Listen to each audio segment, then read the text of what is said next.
I am branded because I don't have any brand. Myself is my own brand. મારે કોઈ બ્રાન્ડની જરૂર નથી, કોઈ મહાન કંપનીઓની જરૂર નથી. હું એ વસ્તુ વાપરીશ એટલે મારી સમાજમાં પ્રતિષ્ઠા વધશે. એ કંપનીના નામના બૂટ, એ કંપનીઓના નામના કપડા, એ કંપનીઓની નામની બાઇક, બધું જ એ લોકોના નામનું. અને એ હોય તો જ સમાજમાં મારી પ્રતિષ્ઠા. એણે કર્યું એટલે હું પણ કરું, હું એને બતાવી દઉં. આ ચડસી શા માટે? શા માટે?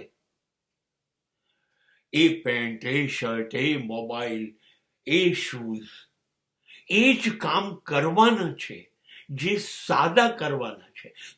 તો સાદગી શા માટેની? સરળતા શા માટેની? શા માટે હું આ લોકોને મબલખ પૈસા ખોબા ભરીને ચૂકવું? એટલા માટે કે મને પ્રતિષ્ઠા મળે, મારી આબરૂ રહે. મારે એવી આબરૂ નથી જોઈતી. હા, મને જે અનુકૂળ પડે એ મારી બ્રાન્ડ.